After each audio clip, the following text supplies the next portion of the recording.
Hey everybody, this is Carl Stewart, Global Brand Director here at Crystal Dynamics, working on the Tomb Raider franchise. Today we're going to do a short video blog, podcast, blog? What do we call them nowadays? A vlog? A pog, I think is what it's called. A pog? So today we're going to go through the making of the Game Informer cover and how we came to this phenomenal sort of image of Lara's face in the January issue. So today I have Brennock Adams with me. Say hello, Bren. Heyo. Bren is the concept artist who worked on pretty much 90% of everything you see from the initial concept all the way through to the final files that we delivered. What you see here is a blank slate, and we gave Bren the idea of sort of tackling this job of bringing emotion to the page of Lara in a way in which we've never ever seen her before. So take it away there, Bren. Yeah, so basically in this first phase what we're trying to do is get a quick black and white sketch down just to give them an idea of what we were thinking and kind of what they were talking about, which is trying to portray the emotion through just a crisp, clean shot of her.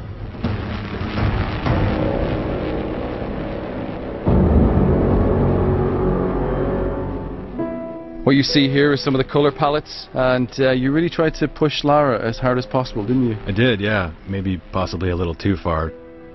We purposely have disguised some of the work here because I think it went a little overboard. Went a little bit overboard, but it got a little crazy. As you can see, Brad laughing away there.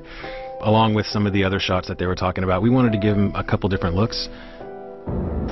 So after locking down the concept direction and composition, we then began working with our colleagues over Japan. I hopped on a plane, traveled 5,000 miles to sit down with the Visual Works team and start working on the 3D model that they had created for us, which was probably one of the most detailed models I have ever seen in my life.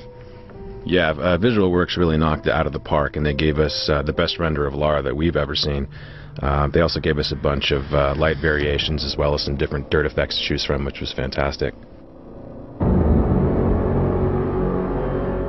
Once we had the model back, Bren then went in and started gritting her up, turning into a true survivor. That's right, yeah.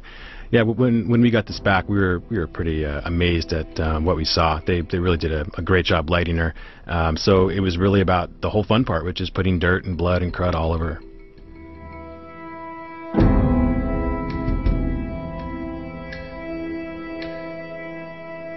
So, whilst Bren was working away here at the studio on the main portrait, we had our agency in LA, Petrol, start working on compiling the working files, laying everything out, and that massive job of building out that background.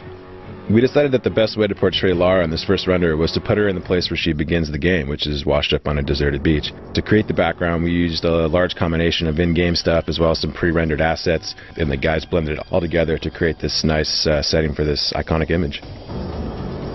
So once the background was finished, we then began the fun job of adding all the final touches and getting the final working files ready.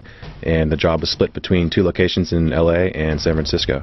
Bren literally did not leave his desk for a straight 48 hours. And if you notice that bottle of tequila on his desk, it got less and less as the day progressed. Essential. So after all the hard work, we then managed to marry all those files together and create what you see as the January cover of Game Informer. It was a real honor to work on this first ever image of our new Lara, and I hope you enjoyed it. So thanks to all the teams at Visual Works in Japan, Petrol in LA, and the teams here at Crystal Dynamics for all the time they spent working on this awesome piece of art. Until next time, see you soon. Later.